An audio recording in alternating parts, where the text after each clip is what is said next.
본 방송에서 제공하는 투자 정보는 투자 판단에 대한 조언입니다. 방송에서 제공하는 주식의 가치, 가격 상승 및 가격 하락에 대해서는 방송사에서 보장하지 않습니다. 네, 오늘의 주요 헤드라인 소식입니다. LG전자가 외국인과 기관의 동반 매수세에 힘입어 1년여 만에 8만 원을 돌파했습니다. 3일 LG전자는 직전 거래일보다 3.05% 오른 8만 1,000원에 장을 마쳤습니다. 미중 무역 분쟁과 화웨이 사태의 영향으로 LG전자의 반사이익이 돌아올 수 있다는 분석에 주가가 힘을 받은 것으로 보여집니다. 지난 5월 증시 부진에 52주 신저가 종목이 속출했습니다. 신저가를 기록한 종목은 309개로 이 가운데 코스피 종목은 129개, 코스닥은 180개였습니다.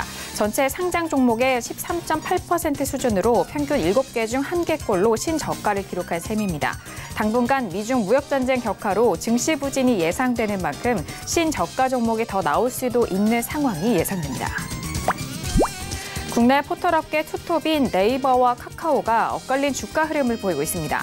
3일 카카오의 주가는 연초 이후 18.93% 올랐습니다. 카톡에 광고를 노출한 전략으로 올해만 기관이 3,326억 매수에 나섰습니다. 반면 네이버는 연초 이후 주가가 5.74% 내는 가운데 일본 라인페이의 마케팅 비용 부담이 실적 악화에 영향을 미친 것으로 풀이됩니다.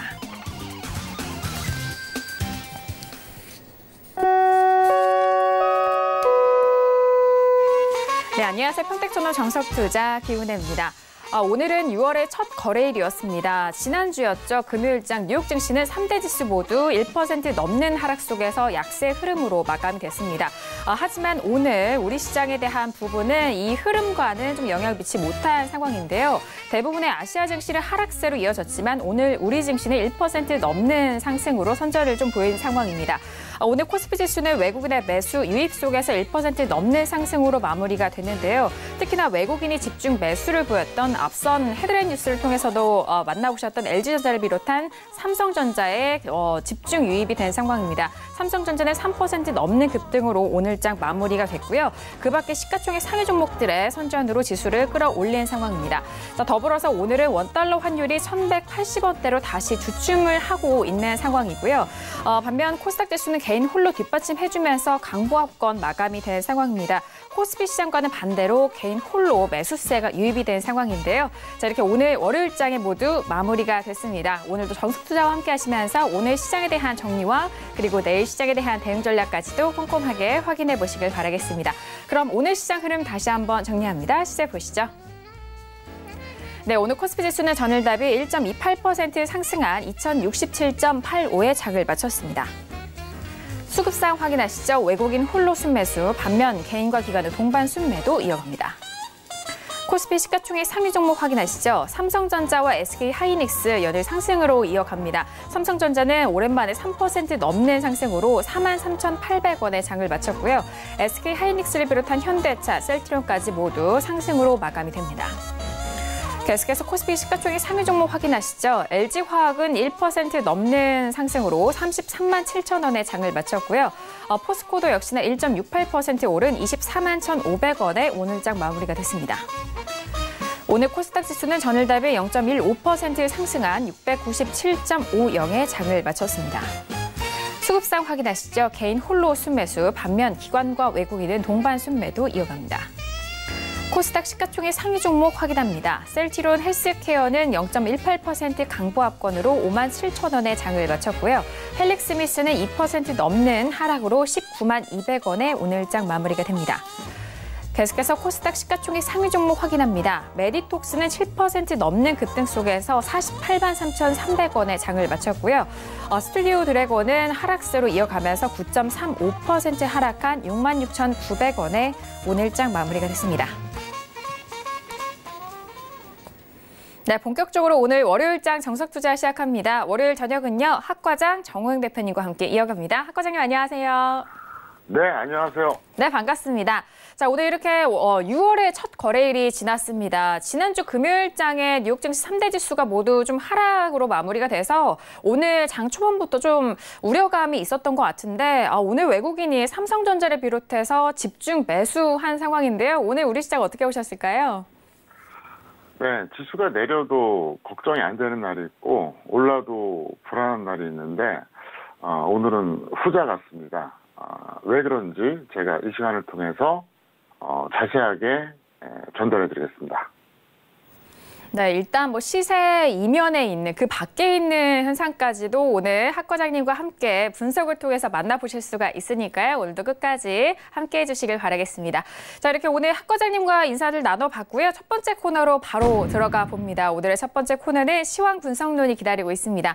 오늘 양 시장에 대한 시황 분석도 도와드리고요. 그리고 그 안에 관심 종목까지도 만나볼 수 있는 시간인데요. 앞서서 살펴드렸듯이 오랜만에 또 외국인이 삼성전자를 비롯해서 LG전자 이런 전기전자 업종에 집중 매수를 들어온 상황입니다. 오늘 시장에 대해서 전반적으로 궁금해하실 것 같은데요. 학 과장님, 양 시장에 대해서 먼저 시황 점검 도와주실까요? 네, 제가 지난주 한 중반부터였죠. 지수는 반등할 거다 이렇게 얘기했어요. 그리고 실제로 이제 목요일, 금요일 이제 양봉 마감해줬고요. 오늘은 상당히 많이 올라갔습니다. 그래서 제가 지난주 중반 그리고 후반에 지수는 반등할 거다 이렇게 얘기를 했잖아요. 반등할 수밖에 없다. 오늘 또 반등을 했는데 좀 당황스러웠어요, 제가. 이건 아닌데 하는 생각이 들었습니다. 왜냐하면 초보자들 같은 경우 무조건 올라가면 좋고 내려가면 안 좋다 이것밖에 모르잖아요. 이분법적이잖아요. 모르니까. 그리고 좀 전에 김은혜 씨도 그런 뉴스 브리핑 했잖아요. 지난주에 52주 최저가 종목이 300개가 넘었다. 코스피가 120개 정도, 코스닥이 180개 정도, 약 7분의 1 정도인데, 그러면 나머지 7분의 6은 좋을까요?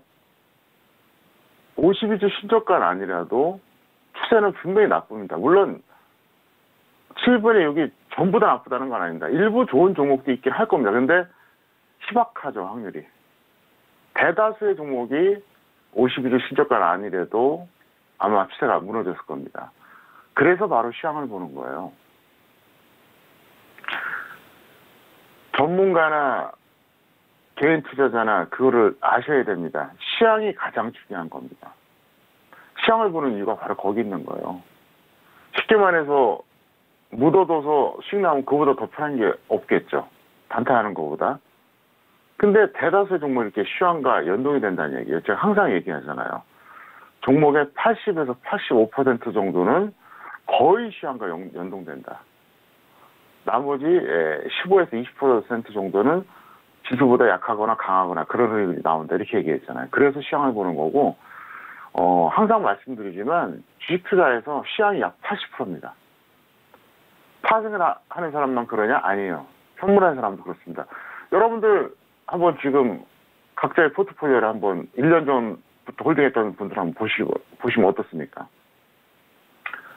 5개, 10개 있다고 쳤을 때 계중이 올라간 것도 있을 거예요. 근데 어때요? 대다수가 하락했잖아요. 그래서 시황을 보는 거예요. 그래서 다시 한번 말씀드리지만 개인이든 전문가든 종목만 얘기하는 건 하수예요. 초보자예요.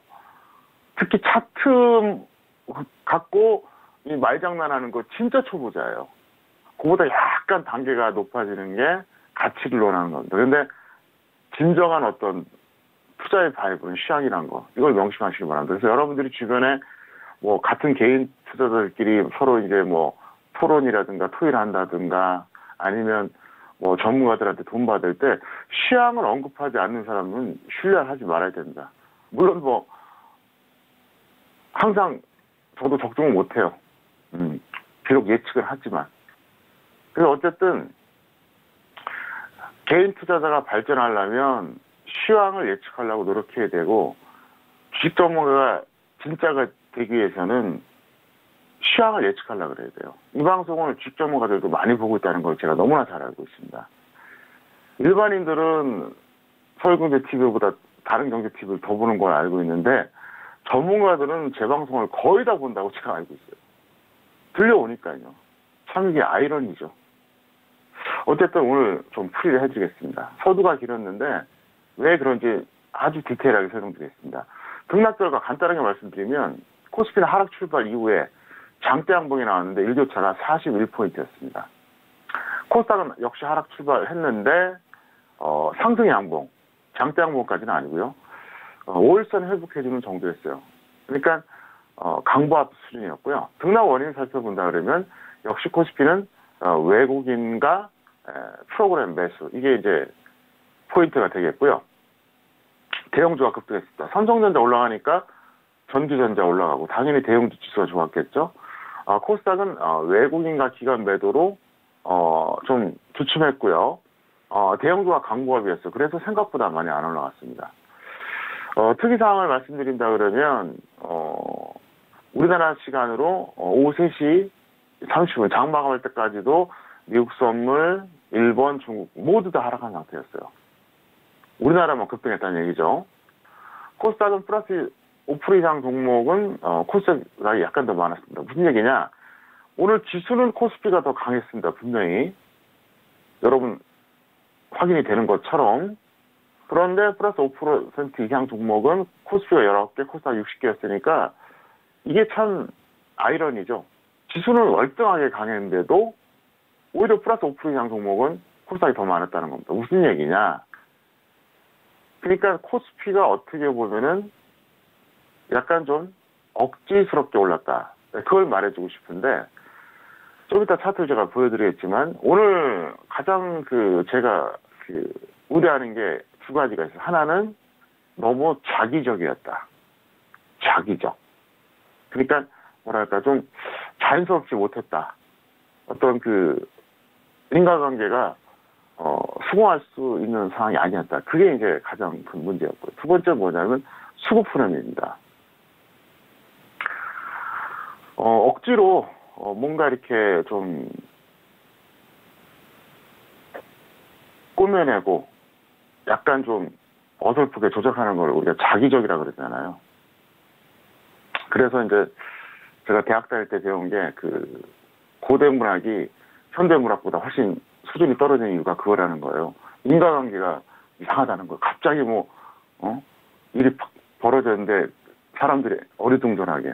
무슨 얘기냐? 오늘 약간 그런 거예요. 차트를 잠깐 보여드릴까요? 보세요. 오늘 일교차가 41포인트였어요. 이거는 지난 이 구간하고 유사합니다. 그러니까 오늘 일교차 41포인트는 지난번에 이틀치 44포인트랑 비슷해요. 그때도 제가 약간 좀 우려했었거든요. 그때도 우려했었는데 아니야 다를까 여기서 또 이렇게 또 흘러내리더라고요. 제가 지난 5월 그러니까 하순경이었죠. 거의 하순경. 그때 이제 그런 말씀을 드린 적이 있었어요. 이 반등의 어떤 패턴 뭐 이런 것들을 말씀드린 적이 있었는데 중장기 저점은 이렇게 거의 90% 가까이 이 V자 반등이 나옵니다. 이게 중장기 패턴은 그래요. 약 10% 정도는 옆으로 쫙 기다가 이제 서서히 올라가요. IMF 때가 대표적으로 그랬습니다. IMF 때는 경제가 완전히 망가진 거니까. 힘이 없었으니까 옆으로 기다 올라가고 보통 중장기 저점은 V자 반등이 나옵니다. 왜냐? 항상 상승의 극한은 마지막 불꽃을 피우는 것처럼 하락의 극한은 마지막 공포감을 갖고 움직이기 때문에 여러분 잘 보세요. 지수 보면 최고점은 급하게 올라가다가 확 꺾이잖아요. 반대로 최저점은 급하게 내려가다 확 올라가요. 이게 원래 중장기 고점과 저점 패턴입니다. 그러니까 지금 현재 제가 그림 그려드린 건 뭐냐 중장기 저점의 패턴인데 보통 단기 저점은 두 가지예요. V자가 나올 수도 있고요. 콘조세 이후에 반등이 나올 수도 있어요. 이 경우가 달라요. 경우가 다릅니다. 그래서 이제 어떤 때는 V자가 나오고 어떤 때는 콘조세가 나오고 이건 제가 공개를 못합니다. 그냥 여러분들이 이런 게 있다 정도는 알고 계세요. 제 노하우니까. 근데 그래서 제가 5월 하순에 그렇게 얘기했었어요. 지금은 V자가 아니라 혼조세 이후에 반등 나올 거다 이렇게 얘기했어요. 근데 이때가 바로 그렇게 된 거예요. 반등 나왔다가 꺾였다가. 그리고 여기서 반등이 사실상 나왔어야 돼요. 여기서 이 구간에서 나왔어야 되는데 여기서 또 이 트럼프 할아버지가 또 막 헛소리하는 바람에 더 빠진 거예요. 네, 사실은 트럼프가 이게 좀 입만 나불거리지만 않았어도 아마 그때 반등이 나왔을 겁니다. 근데 더 빠지더니 이제 약간 원상 회복했는데, 그러니까 지금 제가 이제 좀 찝찝하게 생각하는 게 뭐냐면, 오늘 한 1시까지는 뭐 이해를 했어요, 제가. 이 정도 반등 나올 수 있다. 근데 1시 이후에 흐름을 보면서 제가 경악을 했던 게, 이렇게 하면 안 되는데 이런 생각이 있어요. 왜냐하면 오늘처럼 이런 패턴이 나와버리면 멀리 못 간다는 거예요. 가더라도 밀렸다 간다는 거예요. 그거예요. 차라리 적당히 한 15에서 한 20포인트 일교차이면서 플러스 10포인트 살짝 넘게 오르고 조금 이게 더 훨씬 더 견고한 거예요. 오늘 일교차가 41포인트거든요. 일교차가. 그래서 이건 아닌데 하면서 이제 여기서 말씀드렸던 이 구간이 요 네모 구간이 있죠? 제가 여기 얘기했던 거? 요 구간 요거. 딱 요게 머리에 스치는 거예요. 그때도 이틀 연속 편차가 44포인트 정도 했어요. 그러니까 또 간다고 다들 생각했는데 웬걸 그냥 또 흘러내렸잖아요. 왜? 제가 분명히 얘기했어요. 이미 얘기했습니다. 이번 단기 저점은 V자 반등이 아니라 혼조세 이후의 반등이에요. 왜 그런지는 제가 설명을 못한다고 얘기했잖아요. 제 노하우니까 굳이 그것까지 물어보지 마세요. 이미 전 다 얘기했어요. 근데 딱 그렇게 돼야 되는데 딱 올라가려고 했는데 그 오른쪽 부분에 보면 트럼프가 또 망가뜨려 놓은 거예요. 그래서 제가 트럼프 장세라고 그러잖아요. 그리고 나서 오늘 올라온 건 뭐냐면 이거는 만회하려고 올라온 건데, 그래서 이게 오늘 한 일교차가 뭐 많아야 25포인트, 작으면 한 20포인트 정도.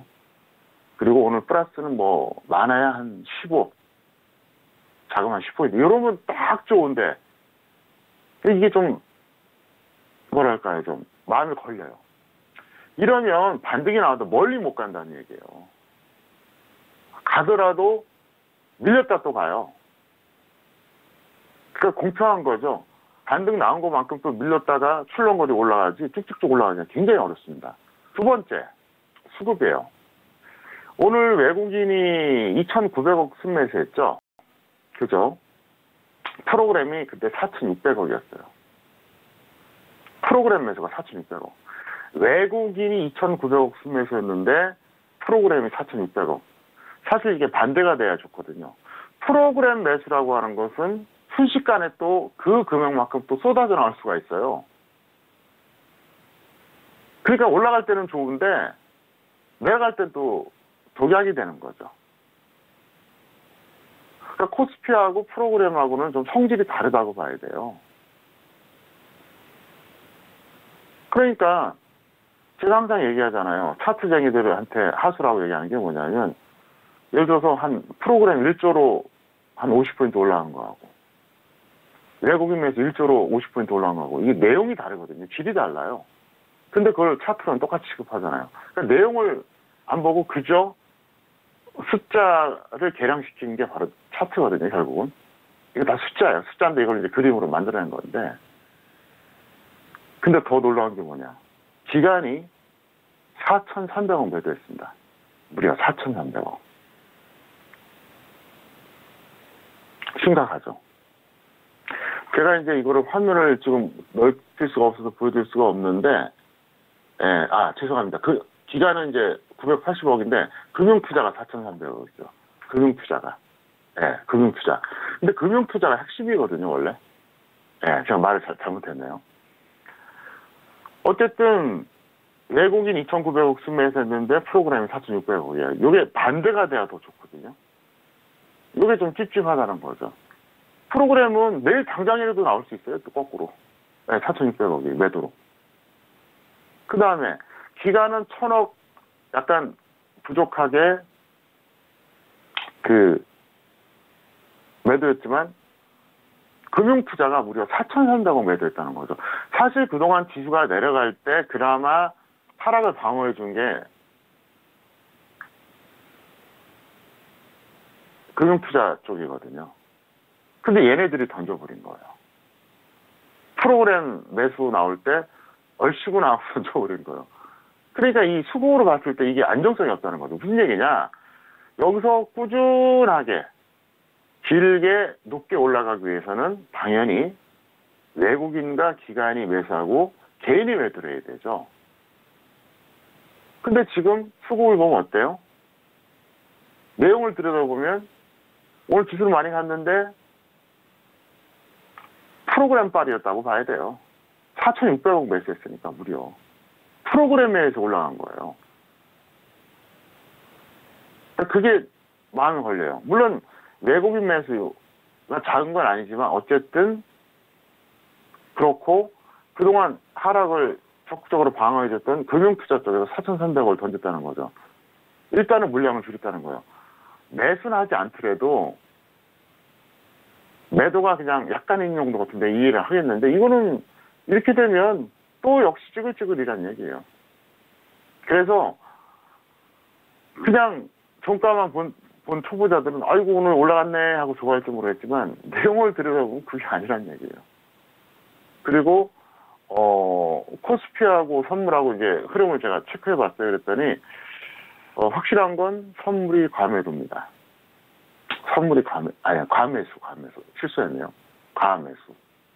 몇 포인트 과매수냐? 이건 역시 말하지 않겠습니다. 이것도 저의 분석 노하우예요. 100% 과매수예요. 왜냐하면 예를 들어서 제가 이제 이론상으로 막 이렇게 분석해요. 저는 뭐 이렇게 분석할 때 뭐 이것저것 안 봐요. 이렇게 몇 가지 포인트가 되는 거 탁 보고 머리로 다 암산해버려요. 순식간에 그냥. 네. 제가 머리 나빠도 그런 것도 잘합니다. 예를 들어서 뭐 이론가보다 뭐 한 0.2포인트, 0.3포인트 뭐 더 오버됐다. 그러면 그걸 꼭 과매수라고 얘기하기 좀 그렇죠. 아닐 수도 있으니까. 왜냐하면 저의 어떤 분석 기준이 꼭 맞다는 전제는 없으니까. 근데 이거는 해도 너무해요. 이거는 진짜 내일 뭐 지수가 더 갈 수도 있어요. 올 수도 있겠죠. 근데 이거는 이 편차가 100% 과매수예요. 너무 심하게 과매수가 됐다는 거죠. 그래서 내일 이게 어떤 흐름이 나오냐면은 코스피하고 선물하고 비교를 해보면 코스피에 비해서 선물이 훨씬 더 과매수입니다.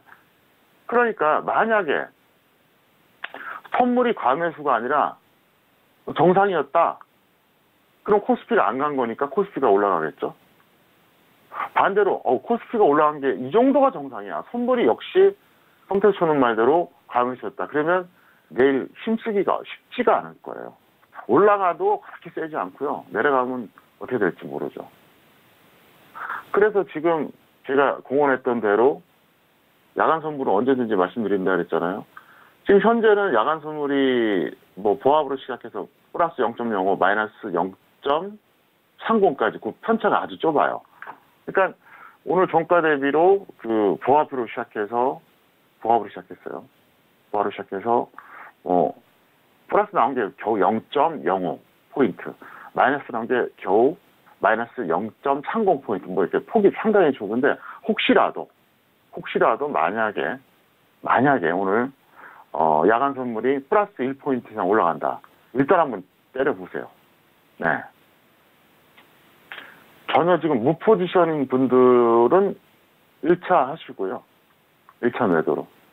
나는 이미 매도로 홀딩했다. 그러면 그거 확 한번 버버리세요. 제가 지난 그 주에도 그때 그런 얘기 해드렸었잖아요. 지난주에도 제가 그때 그 수요일 방송이었죠. 네, 제가 그랬잖아요. 손수이대다. 더 빠질 수도 있는데 여기서는 배팅해볼 만하다. 쏴라 그랬잖아요.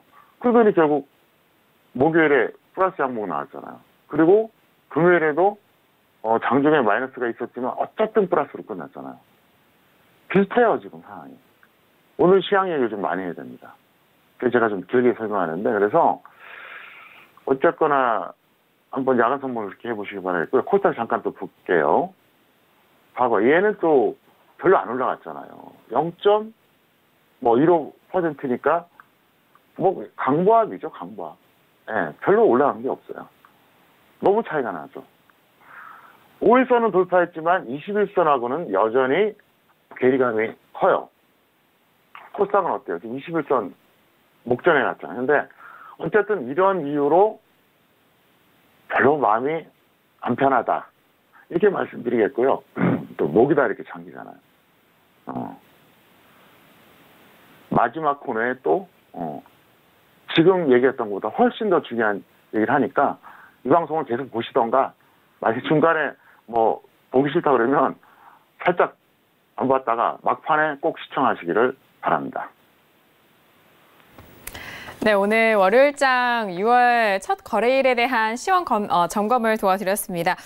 먼저 좀 등락 결과에 대해서 다시 한번 좀 정리를 해드리면요. 코스피 지수 같은 경우에는 오늘 41포인트에 대한 일교차, 장 초반과 장 후반에 대한 전반적인 분석을 다시 한번 좀 도와드렸습니다.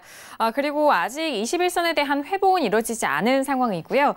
그리고 코스닥 지수는 역시나 하락 출발한 이후에 상승으로 됐고 양봉이 5일선을 좀 회복이 됐다라는 그런 부분까지 다시 한번 짚어드렸습니다.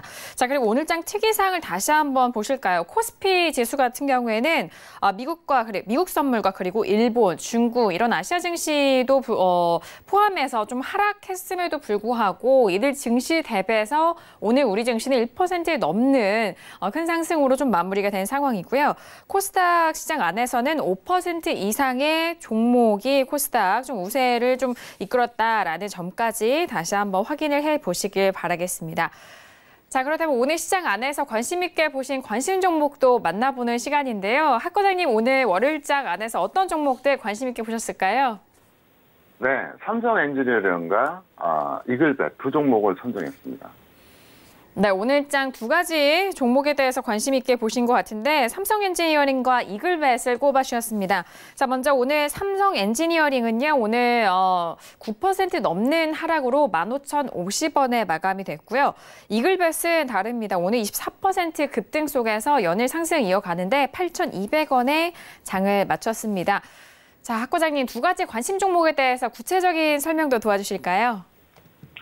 네, 오늘은 1번 코너 시황과 그 4번 코너 내일 대응이 제일 중요하니까 이거 간단하게 하고 2번 교육과 3번 종목 상담은 좀 짧게 하겠습니다. 미리 말씀드립니다.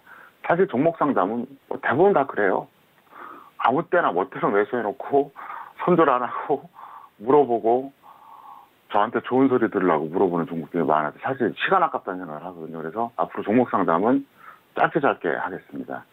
오늘의 관심 종목은 제가 왜 이걸 꼽아봤냐. 특이하니까 꼽아봤겠죠. 삼성 엔지니어링은 이렇게 하세요. 일단 보유자는 반등 시에 매도하시고요. 미보유자는 그냥 단타 매매. 단타 매매라고 하는 것은 오늘 샀다가 오늘 팔거나 아니면 뭐 1박 2일 정도, 뭐 그 정도. 뭐 길게 뭐 일주일 이상도 끌고 가지 말라는 그런 뜻이고요. 왜 이렇게 급락했냐. 7,231억 원 규모의 국제 손배소 소식에 급락했습니다.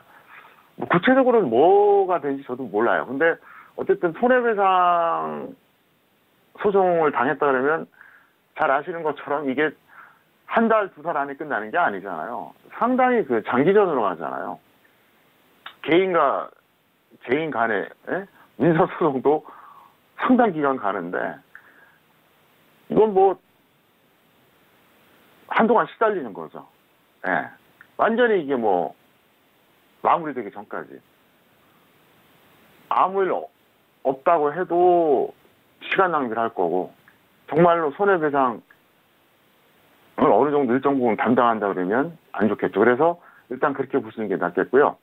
이글벳 같은 경우에는 보유자는 매도 후 확실한 조정 시 재매수하시고요. 역시 이제 아프리카 돼지열병 관련주 연일 강세인데 사실 과거에 비해서 테마주가 좀 약해요. 과거 같으면 이글벳 말고도 여러 종목들이 같이 막 무더기로 올라가야 되는데 그것도 세게. 뭐 이거 하나 좀 세고 나머지 뭐 한 두세 개 정도 약간 플러스 보는 거 오히려 마이너스인 종목도 있어요. 그러니까 확실히 테마주도 약해졌다는 게 이게 증명이 된다. 그래서 삼성 엔지니어링하고 이글벳은 차트 안 보여드리고 이렇게 말로 설명해 드리겠습니다. 네, 오늘의 관심 종목 두 가지 종목에 대해서 구체적으로 분석 도와드렸습니다. 먼저 첫 번째 관심 종목은요, 삼성 엔지니어링이었습니다. 보유자는 현재 가격대에서 반등 시 매도에 대한 전략과 그리고 미보유자는 단타 매매에 대해서 말씀드렸습니다. 유효하다라고 전략 짜주셨고요. 자, 그리고 두 번째 관심 종목은 이글벳이었습니다. 오늘 24% 넘게 급등을 했고 최근에 아프리카 돼지열병 관련주로 연일 강세를 보이고 있는 상황인데요. 보유자 같은 경우에는 현재 가격대 매도 이후에 확실한 조정 시 다시 재매수 노려보자라는 전략까지 참고해 주시길 바라겠습니다. 자, 이어서 다음 코너로 넘어가 보도록 할게요. 투자학개론이 기다리고 있습니다. 자, 월요일과 화요일 이 시간에는 항상 여러분들을 위해서 교육 내용 찾아가고 있는데요. 앞서서 또 학 과장님께서도 잘 설명을 해주셔서 오늘 이 시간 기다리시는 분들도 있으실 것 같습니다. 자, 학 과장님, 오늘 투자학개론 어떤 내용에 대해서 배워볼까요? 네, 이 내용은 제가 요약해서 한 7, 8분 안에 끝내겠습니다. 이걸 초보자들 대상으로 이 내용만 강의해도 1시간 할 거야. 근데 뭐 차트 올리고 뭐 또 설명하고 또 뭐 확인해보고 뭐 이러면 또 시간 너무 많이 걸리니까 그냥 요약해서 설명드리고 나중에 또 VOD를 보세요. 제 방송은 VOD 볼만 하잖아요. 왜냐하면 교육이 있기 때문에 그렇습니다. 월요일은 어쨌든 교육, 화요일은 또 종목 히스토리 있으니까. 종목 매수 우선 원칙입니다. 무슨 얘기냐? 종목을 내가 어떤 거를 한 5개를 관심을 가져요. 그러면 여러분 어떤 기준으로 매수하십니까? 기준이 있어야 될 거 아니에요. 예를 들어서 5개를 다 매수한다 그래도 1순위, 2순위, 3순위가 있을 거고 2개만 매수한다 그러면 역시 2개를 딱 집어야 될 거 아닙니까? 그럼 뭐 기준이 있어야 될 거 아니에요. 그냥 대충 이렇게 보다가 감으로 이게 좋아 보여. 마침 또 이렇게 경제TV 여기저기 막 돌리다 보니까 저 종목 어떤 전문가가 또 저쪽도 얘기하네? 그래서 매수합니까? 도박이죠. 네, 결과를 떠나서 도박이죠. 그거는. 기준이 있어야 될 거 아닙니까? 우리가 투자나 인생이랑 똑같잖아요. 명확한 기준이 있으면서 행동하는 사람은 길게 보면 성공할 일이 높죠. 근데 즉흥적으로, 감으로 이렇게 하는 사람들은 시행착오를 겪잖아요. 마찬가지로 이제 그거에 관련된 아주 기초적인 건데요. 첫 번째, 종목의 추세를 확인자. 이게 무슨 말이냐? 어떤 A라고 하는 종목이 있어요. 그럼 이거를 어떤 업종으로 볼 수도 있고, 테마로 볼 수도 있어요. 예를 들어서, 한국전력이다. 그러면 한국전력 같은 경우 보통 테마는 거의 안 되잖아요. 이건 전기가스 업종입니다. 그러니까 한국전력은. 좀 전에 언급했던 이글벳. 이거는 물론 이 종목에 원래 업종은 있어요. 있지만 지금 이건 아프리카 돼지열병 테마잖아요. 그러니까 어떤 종목이 있으면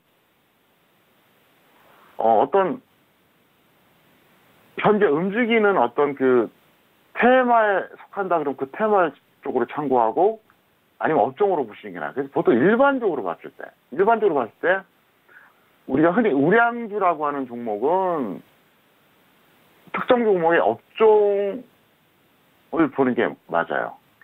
개별주는 테마를 보는 게 맞습니다. 다시 한번 말씀드리지만 평택촌농 기준의 우량주는 코스피는 시가총액 1위부터 100위까지, 코스닥은 시가총액 1위부터 50위까지, 이게 바로 우량주입니다. 저의 기준이에요. 그래서 그 종목들은 업종지수를 보라는 얘기예요. 업종지수. 예를 들어서 여러분 잘 아시는 것처럼 삼성 SDI다. 그러면 코스피의 전기전자잖아요. 그죠? 서울 반도체다. 그러면 코스닥의 반도체잖아요. 그 업종 지수를 보라는 거고, 그 다음에 그냥 중소형주 그냥 그런 것들 있잖아요. 요거는 그 종목에 속한 테마가 있을 겁니다. 물론 이 종목은 어떤 테마에도 안 들어가요. 그런 것도 있어요. 그건 뭐 무시해야죠. 그건 그냥 업종을 봐야죠. 근데 중소형들은 테마를 보는데 이게 뭐냐? 지수보다 강한 매수. 이게 무슨 얘기냐? 예를 들어서 이제 업종은 쉽게 말해서 업종 지수라는 게 있잖아요. 객관적으로. 그러니까 그걸 보면 되고요. 테마는 1등 종목을 보면 돼요. 1등 종목. 1등 종목의 그 추세를 보면 되는 겁니다. 그래서 지수보다 강한 매수. 여기서 말하는 지수는 코스피, 코스닥 지수를 말하는 거예요. 예를 들어서 전기전자 업종이 있는데 이거는 61선이 121선 돌파했어요. 상승 추세죠? 근데 지수는 아직 돌파 못했어. 그러면 이거는 매수할 만한 가치가 있죠. 반대로 내가 어떤 종목이 있는데 그 종목의 업종은 61선이 121선 아래에 있습니다. 업종 지수가 종목 말하는 거 아니에요. 업종 지수입니다. 그럼 61선이 아래에 있으면 하락 추세잖아요. 근데 지수는 61선이 위에 있어. 상승 추세야. 이건 아니죠. 지수보다 약하니까. 그러니까 여러분들이 어떤 관심종목을 놓고 봤을 때 그냥 종목 하나하나의 차트만 매몰되지 말고 너무 단편적으로 지역적인 어떤 그런 관점으로 보지 말고 확률을 보고 그림을 보라는 얘기예요. 우리가 숲을 보라고 그러잖아요. 그 원리예요. 그러니까 그리고 이제 테마는 이제 보통 이제 1등주인데 지수보다 내가 관심 있는 종목의 그 해당 업종이 약하다. 그러면 그거는 배제하는 게 좋고요. 강하면 하는 게 좋아요. 예를 들면 이것도 강의 또 길어지네요. 또 보세요. 자, 전기전자 봅시다. 그냥 한번 쉽게 설명드릴게요. 전기전자가 상승 추세로 전환된 것이 2016년 이때였습니다. 5월이었어요. 5월. 이때 상승 추세로 전환이 됐어요. 그리고 나서 이제 여기서 이제 하락 추세로 이제 다시 꺾였는데 오른쪽에. 근데 중요한 건 뭐냐? 코스피 지수가 상승 추세로 전환되는 게 2017년 2월이었습니다. 2월. 무려 몇 개월입니까? 9개월 먼저 상승 추세로 전환된 거예요. 그럼 예를 들어서 시기적으로 이 구간에서는 전기전자를 매수해야 될까요? 말아야 될까요? 매수해야 되죠. 왜? 코스피 지수는 상승 추세가 안 되고 여전히 하락 추세였어요. 그 당시에. 근데 전기전자는 상승 추세였다는 거죠. 그러면 예를 들어서 내가 5종목이 있어요. 5종목. 하나는 전기전자, 하나는 또 뭐 이렇게 있어요. 근데 나머지 종목의 그 업종은 지수처럼 하락 추세예요. 근데 내가 보고 있던 이 종목은 전기전자란 말이에요. 오, 확률이 높구나. 그럴 때는 이걸 먼저 보라. 그 뜻이에요. 아시겠어요? 바로 그겁니다. 굉장히 중요한 내용이에요. 그걸 안 하고 대부분의 개인들은 그냥 차트 보고 어디서 또 주소 들은 거 있어갖고 보조지표 한 5개 또 깔아놓고 웃기지 말라 그래요. 보조지표 잘 봐갖고 돈 벌 것 같으면요. 알파고는요. 재벌돼야 됩니다. 차트만 잘 본다고 돈 벌 것 같습니까? 절대로 안 됩니다. 절대로 안 돼요. 차트만 잘 보면 돈 번다. 차트만 잘 보면 모든 게 해결된다고 말하는 사람일수록 진짜 돈 벌어본 사람이 아니에요. 초보자예요. 어쩌다 돈 벌긴 했겠죠. 근데 지속성이 없어요. 모르니까 이렇게 얘기하는 거예요. 우리가 어떤 분야든 그렇죠. 예술 분야도 그렇고 무슨 뭐 우리가 예능 또 뭐 무슨 스포츠 뭐 이런 분야도 이 단계가 낮은 사람들은 이렇게 자꾸 이제 요만큼 아는 것 같고 그 약간 침소봉대 하잖아요. 아니에요. 그러니까 왜 이걸 얘기해 주냐? 여러분들의 대다수의 그 개인들은 그저 해당 종목의 차트 보고 이동평균선 그냥 비교하는 거 정도. 이동평균선. 그 다음에 이제 보조지표 좀 배웁니다. 뭐 이것저것 다 갖다 붙여요. 그래서 보조지표 상으로 뭐 이게 뭐 트렌드가 어쩌고저쩌고 그거 아니에요. 시향이 우선이에요. 시향이 우선이고 시향을 바탕으로 해서 여러분들이 종목을 할 때 바로 이걸 보라는 거예요. 업종이나 테마의 이 어떤 트렌드가 지수보다 강한 거. 관심 종목이 5개 있다면 그 중에 하나가 강한 거다. 그럼 그걸 매수하라. 그겁니다. 나머지 4개는 유보해야죠. 두 번째, 종목의 등락을 확인한다. 이건 볼린저 밴드와 일봉 차트를 참고하면서 과매도 구간인 매수, 하락 추세는 관망 이 뜻인데요. 자, 이게 무슨 말이냐? 볼린저 밴드를 제가 보여드리면 또 시간이 너무 많이 걸리니까 그냥 생략할게요. 볼린저 밴드를 보면은 이렇게 상단이 있고 하단이 있어요. 하단을 이탈하면 이거는 매수하면 안 돼요. 근데 하단에 걸친 매수라 그런 뜻입니다.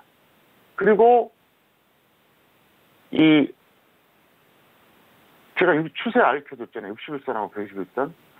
어쨌든 61선이 120선 이탈하면 이거는 중기 매매는 아니에요. 단기 매매는 돼도. 근데 61선이 120선 이탈하지 않는 범위에서, 그러니까 61선이 120선 위에 있어요. 있는데 최대한 조정받은 거 매수라고 제가 항상 얘기하잖아요. 그게 뭐죠? 21선 아래, 61선 위, 그것도 아니면 120선 아래 이렇게 얘기했잖아요. 바로 그걸 얘기하는 거예요.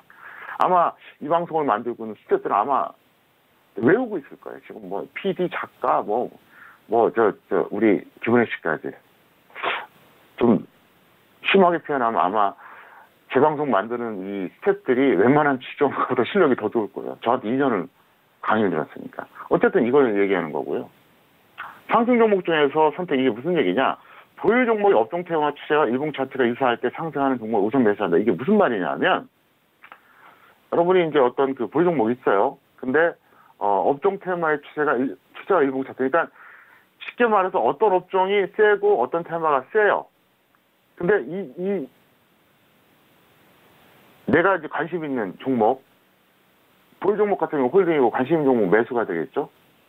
그게 유사하면 할수록 그걸 먼저 매수해야 돼. 무슨 얘기냐? 자, 어떤 업종이 있는데 이거는 지금 이틀 전에 상승 추세로 전환이 됐어요. 이틀 전에 61선, 110선 돌파해서. 근데 그 같은 업종에도 여러 종목이 있잖아요. 그럼 그거랑 가장 유사한 걸 잡으란 얘기예요. 바로 그거예요. 바로 그겁니다. 그래서 오늘 내용은 한 번 들어서는 이해가 잘 안 됩니다. 초보자는 당연히 이해가 안 되고요. 경력자들도 계속 생각해야 되니까 이거는 꼭 반복해서 시청하시기를 바랍니다. 네, 오늘 투자 개론 시간을 통해서 다시 한번 좀 알아본 내용은요. 종목 매수 우선 원칙에 대해서 또 이야기를 나눠봤습니다. 말씀해드리는 그 내용 안에서 잘 또 꼼꼼하게 추려보시면은 여러분들이 또 적용을 하셔서 현명한 대응 전략으로 나아가시는 방법이니까요. 다시 한번 참고해 주시길 바라겠고요.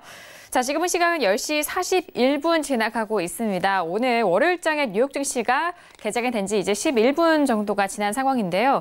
자, 오늘 개장은 혼조세로 출발이 됐었던 상황입니다만 현재 구간에서는 다우와 그리고 S&P 500 지수는 상승으로 좀 전환이 됐고 나스닥 홀로 이제 약보합권에서 움직이고 있는 상황인데요. 알파벳의 예상 못 미친 1분기 실적과 그리고 구글 광고 매출에 대한 둔화 소식이 나오고 있는 상황입니다.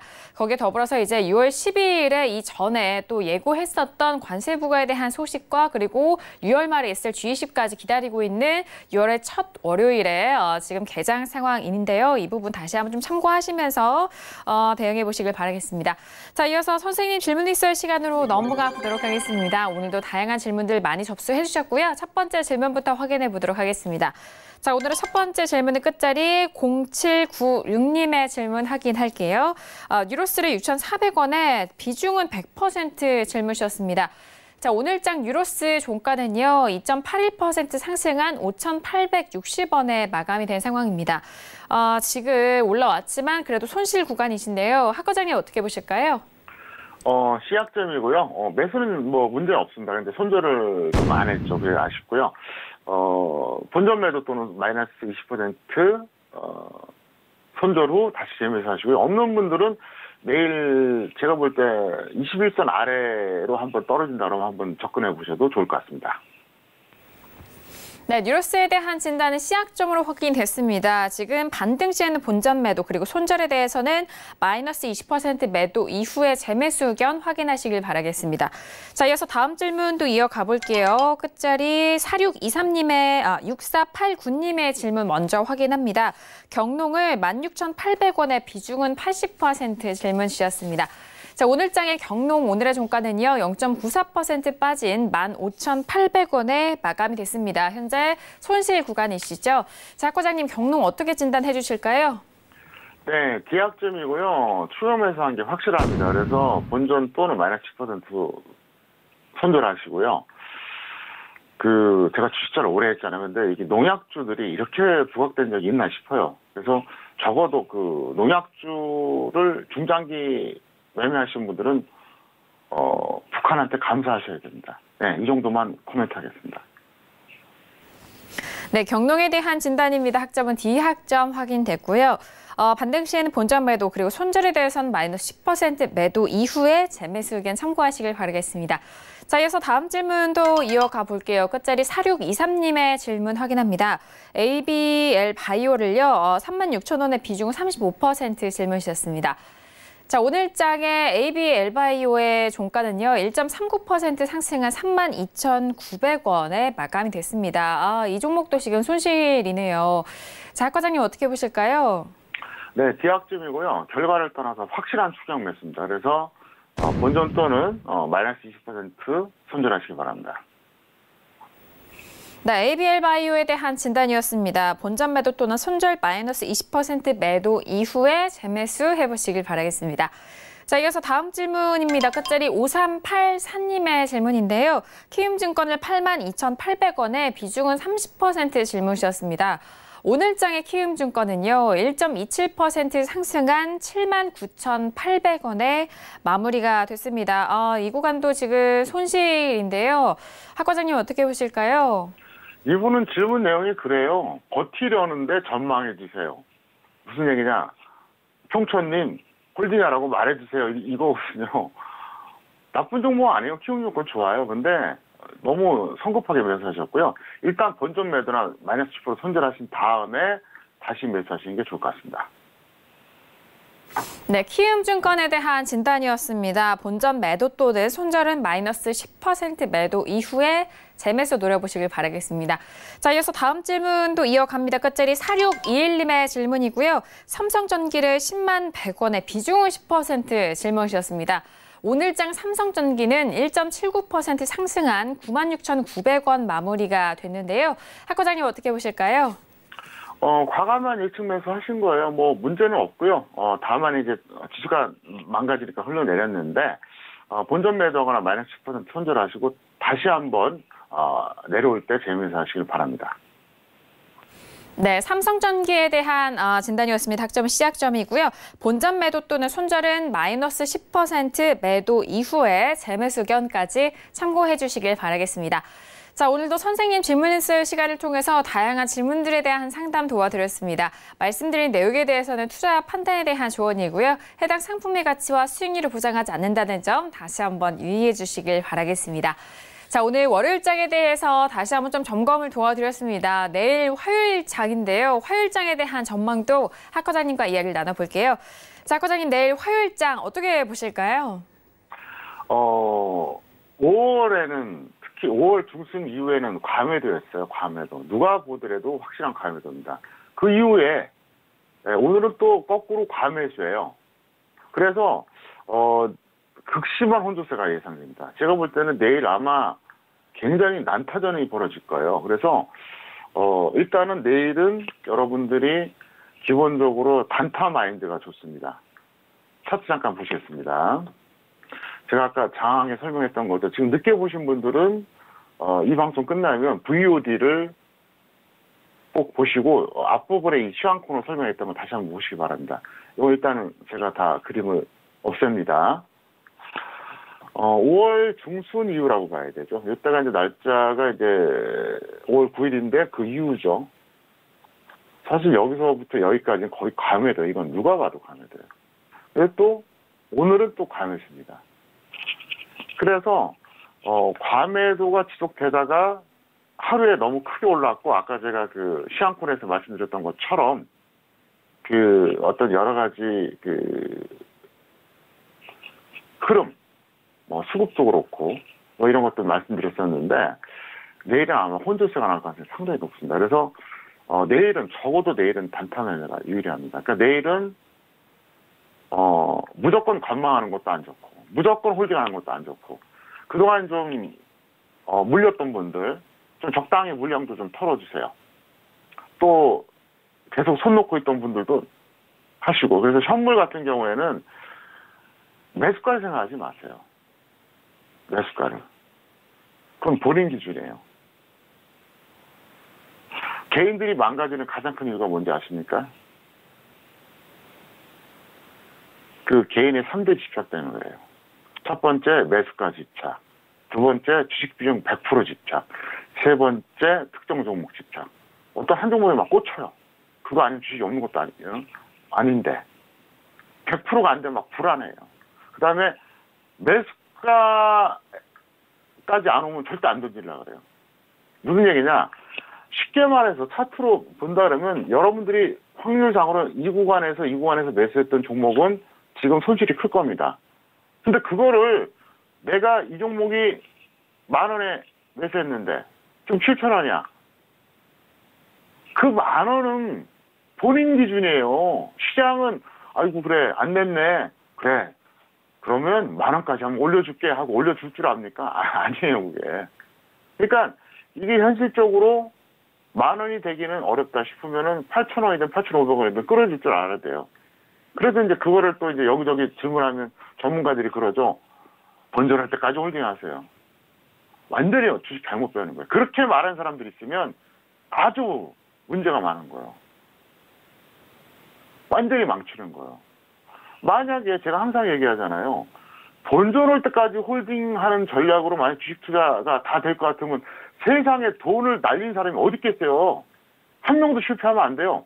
왜? 일주일이든 1개월이든 1년이든 10년이든 기다리면 본전 오는데 아니라니까요. 죽을 때까지 안 오는 종목도 있고 상폐되는 것도 있고 정말로 가치가 막 완전히 그냥 형편없이 떨어진 경우도 있어요. 왜 제가 그 얘기를 하는지 아십니까? 그 잘못된 조언 때문에 사람들이 완전히 패가망신한 사람들이 많아요. 예를 들어 5종목이 있어요. 5종목. 그러면 본전할 때까지 홀딩하는 얘기 하도 많이 하니까 주식 전문가들이 4종목은 약간 먹고 던져요. 뭐 작게는 5%, 10%, 많게는 한 30% 먹고 던져요. 한 종목 이거 본전 안 왔거든. 더 빠져요. 그러면 잘 가고 던지고 물타기예요. 그러다가 망가진 어떤 그룹주가 뭡니까? 바로 STX 그룹주잖아요. STX 그룹주들 완전히 그냥 박살났잖아요. 막 그게 원래 그 환산 주가로 보면 막 100분의 1, 200분의 1 토막 난 거예요. 잘못 배우는 거예요, 그게. 그래서 사람들이 나는 본전 아니면 못 팔아. 이것 때문에 더 갖고 있으면은 더 먹을 거를 홀랑홀랑 던져버리고 계속 자기 딸이 단가 낮추는 거예요. 그리고 또 여기 또 물어보면, 본전할 때까지 홀딩하세요. 또 물어보면, 중장기적으로 언제가 갈 겁니다. 완전히 망쳐놓는 거예요. 제가 그렇게 얘기하잖아요. 워렌 버핏도 손절한다고. 조지 소로스도 손절한다니까요. 여러분들이 뭔데 손절 안 하냐고요. 그리고 본전할 때까지 홀딩하라고 말하는 주식 전문가가 있으면 그거는 완전 사기꾼이에요. 정말로 주식을 아는 사람 같은 그런 소리 절대 안 합니다. 왜 이런 얘기를 하느냐. 현재 여러분들이 작게는 80%, 많게 100% 몰려있는 사람들이 있어요. 이분들은 일단 어느 정도 줄이라는 얘기예요, 내일은. 다는 못 던지더라도. 그리고 없는 분들은 어떻게 한다? 없는 분들은?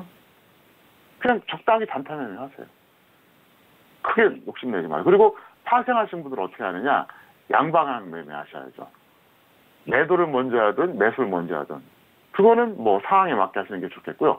그 다음에 이제 제가 좀 전에도 이제 야간 선물 말씀드렸었는데, 어쨌든 혹시라도 야간 선물이 플러스 1포인트 이상 올라간다 그러면 신규나 추가로 매도하시기를 바랍니다. 근데 제가 볼 때는 그렇게 되기는 쉽지는 않을 것 같습니다. 오늘 너무 길게 해서 여기까지 말씀드리겠습니다. 네, 오늘 학 과장님과 함께 다양한 내용 말씀 도와드렸습니다. 저희가 준비한 소식과 내용은 여기까지고요. 저희는 내일 이 시간에 다시 돌아오도록 하겠습니다. 함께해 주신 여러분 오늘도 고맙습니다.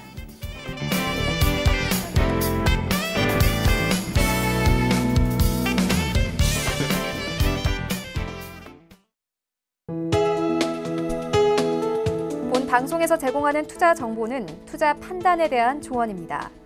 방송에서 제공하는 주식의 가치, 가격 상승 및 가격 하락에 대해서는 방송사에서 보장하지 않습니다.